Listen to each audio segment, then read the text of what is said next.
Students, आज अपने संज्ञाओं का ज्ञान करेंगे। संज्ञा नाउन। संज्ञा शब्द सम और ज्ञा के योग से बना है। इसका अर्थ है सम्यक ज्ञान, अच्छी प्रकार से ज्ञान, पूर्ण और सही परिचय। सम धन ज्ञा संज्ञा अर्थात सम्यक ज्ञान कराने वाला संज्ञा का दूसरा प्राय है। नाम व्यक्ति, वस्तु या स्थान आदि के सम्यक ज्ञान, पूर्ण परिचय के लिए भाषा में उन्हें कुछ नाम दे दिए गए हैं। ये नाम ही संज्ञा है। परिभाषा: किसी भी वस्तु, व्यक्ति, गुण, भाव, स्थिति का परिचय कराने वाले शब्द को संज्ञा कहते हैं। अर्थात किसी भी प्राणी, व्यक्ति, वस्तु, स्थान या भाव के नाम को संज्ञा कहते हैं। यथा प्रियंका जयपुर में निवास करती है। प्रियंका यहाँ संज्ञा है। नारियां स्वभाव से कोमल होती है। इसके अंदर, वाक्य के अंदर नारियां शब्द संज्ञा है। मानव प्रेम, सुंदरता, असुंदरता को नहीं देखता। प्रेम, सुंदरता, असुंदरता। गाय एक उपयोगी पशु है। गाय संज्ञा हो गई, पशु संज्ञा हो गया। बुढ़ापा दुखों का घर है और यौवन आनंद का। इस वाक्य के अंदर बुढ़ापा, घर, यौवन, संज्ञा के तीन भेद होते हैं। Kinds of nouns. संज्ञा शब्दों से प्राय किसी व्यक्ति, जाति अथवा भाव के नाम का बोध होता है। इसलिए संज्ञा के तीन प्रमुख भेद बताए गए हैं।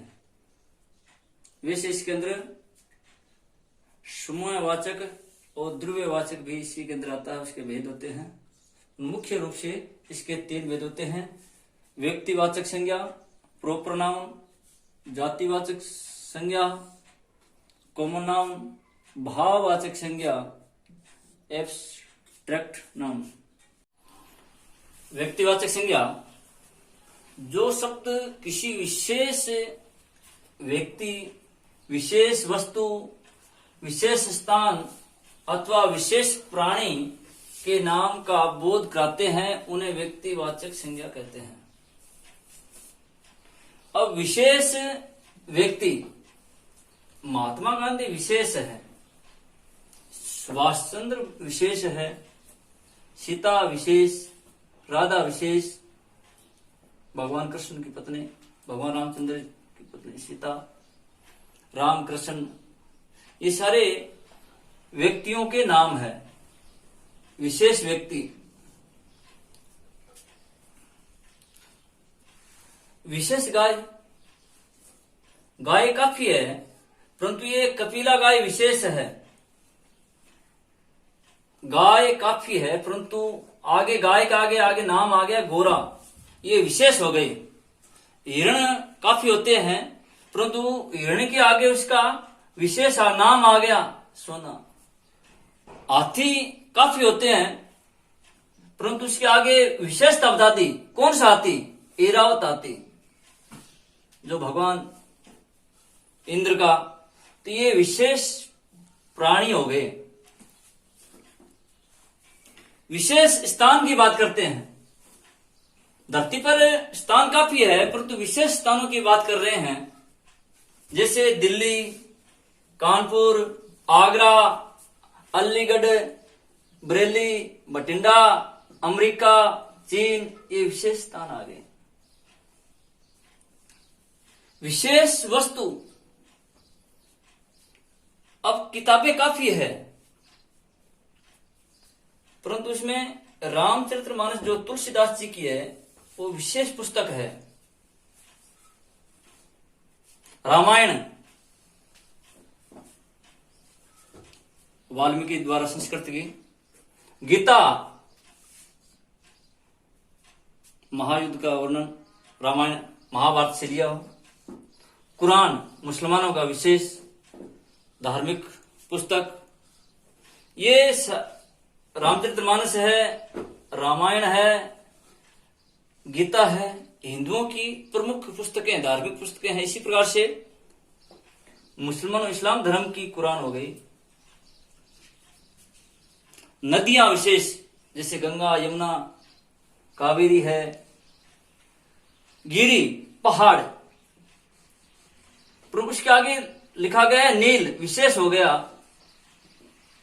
धनुष काफी होते हैं, परंतु उनमें से जो अर्जुन का जो धनुष था गांडीव,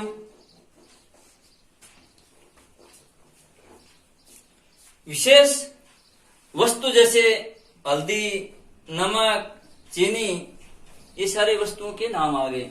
ये सभी व्यक्तिवाचक संज्ञाएं है। जातिवाचक संज्ञा जो शब्द किसी प्राणी, पदार्थ या समुदाय की पूरी जाति का बोध कराते हैं, वे जातिवाचक संज्ञा कहलाते हैं। यथा मनुष्य, नर, नारी, पशु, नदी, पहाड़, ग्राम, लड़का, पुस्तक, घर, पाठशाला, सिंह, नगर, प्रांत, देश, नदी, झरना, पर्वत, हाथी, कुत्ता, फल, गाय, विद्यार्थी तथा अध्यापक आदि। संज्ञा के मुख्य रूप से 3 भेद है, परंतु जातिवाचक संज्ञा के उपभेद भी है। त्रयवाचक संज्ञा और समूहवाचक संज्ञा। द्रव्यवाचक संज्ञा किसी पदार्थ अथवा द्रव्य का बोध कराने वाले शब्दों को द्रव्यवाचक संज्ञा कहते हैं। जैसे स्टील है, पीतल, लोहा, एल्यूमिनियम बर्तनों के लिए, लकड़ी, लोहा फर्नीचर के लिए, सोना चांदी आभूषण के लिए। द्रव्यवाचक संज्ञा शब्दों का प्रयोग प्राय एकवचन में ही किया जाता है, क्योंकि शब्द गणनीय नहीं है, इनको गिन नहीं सकते। जो संख्या गिनी नहीं जाती उसको इसी के अंदर ये आएगी। एक तो संख्या होती है जो गिन सकते हैं, 1, 2, 3, 4। एक संख्या वो है जो अपने उसको गिन नहीं सकते। भाववाचक संज्ञा जिन संज्ञा शब्दों से किसी व्यक्ति अथवा वस्तु के गुण, धर्म, दोष, शील, स्वभाव, अवस्था, भाव, संकल्पना आदि का बोध होता है, वे भाववाचक संज्ञा शब्द कहे जाते हैं। गुण, दोष, नीचाई, ऊंचाई, चतुरता, कुरूपता, सुंदरता, चौड़ाई, लंबाई, दशा, बचपन, बुढ़ापा, यौवन, भूख, प्यास। बचपन बड़ा ही आनंदमय होता है, बहुत ही प्यारा होता है। बुढ़ापा बहुत ही कष्टदायी होता है। यौवन आनंदमय जीवन। भूख प्यास परेशान करने वाली, दशा को बिगाड़ने वाली। भाव प्रेम, स्तुता, भय, मित्रता, शांति, युद्ध, वेर, क्रोध, निराशा, आशा। मित्रों से हम प्रेम करते हैं, दुश्मनों से हमारी शत्रुता होती है।